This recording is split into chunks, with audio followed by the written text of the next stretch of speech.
I fell in love with the idea of service the summer before my sophomore year of high school when I went with my youth group to Colorado. We were there for a week working on a family farm that had been severely damaged by a flood. The family was so grateful because they just needed the extra hands to help restore their farm. On one of the last days of that week, I spent a day in the family's home with the woman who owned the farm and her newborn baby so that she could do farm work while I babysat. She told my church leaders before we left that I was a strong young woman who had a heart for loving on people.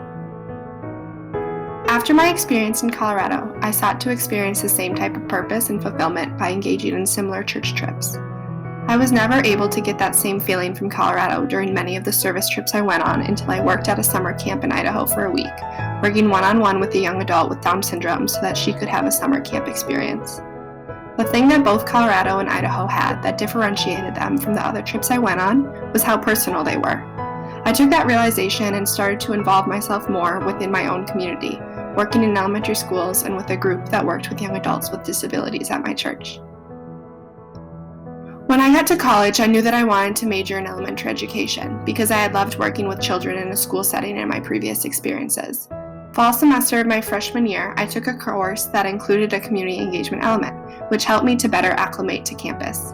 I didn't love the program that I was working with, but I did love that I could reflect on my experiences during class time, as well as incorporate class material into the time I spent working there. The majority of my community engagement hours come from my practicum experiences in elementary schools, which always reaffirm my choice in my major.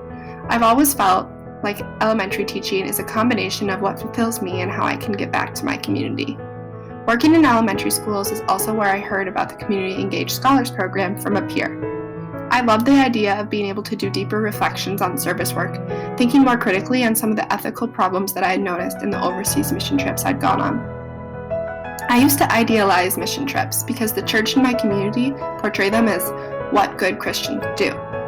The dominant narrative on Christian missions is that they're changing the world, making the lives of others better, and giving the volunteer a life-changing experience. However, during a 3-month mission trip to Costa Rica after my freshman year of college, those instilled beliefs were challenged. It felt more like post-colonialism to me than it did immersion, the name of the program. Even though we weren't throwing the Bible down anyone's throats, it just felt off to have a constant influx of white women there to immerse, be a good example, and help out where needed. Be a good example of what? Help out with what? It all gave me an overwhelming feeling of white saviorism, and I still don't quite know how to process it fully. Joining CESP allowed me to process my previous experiences better, as well as examine ethical ways to properly serve in a community. Gavin Leonard uses the term solidarity to emphasize that the recognition of a volunteer's privilege leads to working more collaboratively and with respect, recognizing that social inequalities exist in a context that one needs to take time to understand. Giving is a term that guided my involvement for so long. It's a word implying that all that is occurring in my interactions is my own sacrificial action.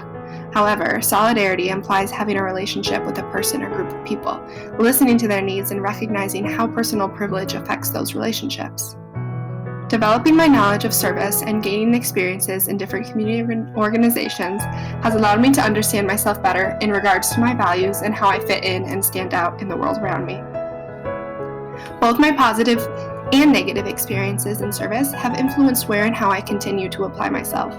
My experiences taught me more about what identities I hold and how without recognition, analysis, and communication, those identities can easily make me ignorant. I've not only learned more about my intrinsic values, but also how to correctly express and apply them. All of the community work I've done through my major has enlightened me on how to make the most meaning in my career path. As an intermediate age elementary teacher, I want to challenge and inspire my students to question the systems they live in, to question me, the education system, and systems they notice in the world around them. I want to encourage them to call out oppression and make change in their community. I want my classroom to be a place where students can let their minds wander, question, analyze, and challenge. As a white woman going into a profession that is dominated by other white women, I need to recognize how my own privileges and biases, going unchecked, could affect my students.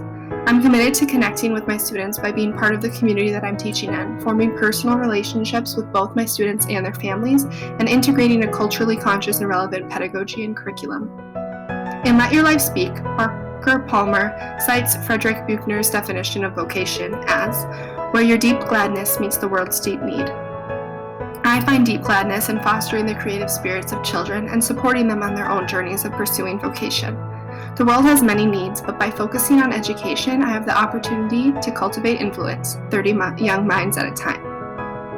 While in the moment my community work may have felt scattered and searching, reflecting on my involvement now reveals a continuous growth mindset, challenging my own perceptions and stepping out of my comfort zone to gain a better understanding of just who I am and what purpose I may hold in this thing we call life.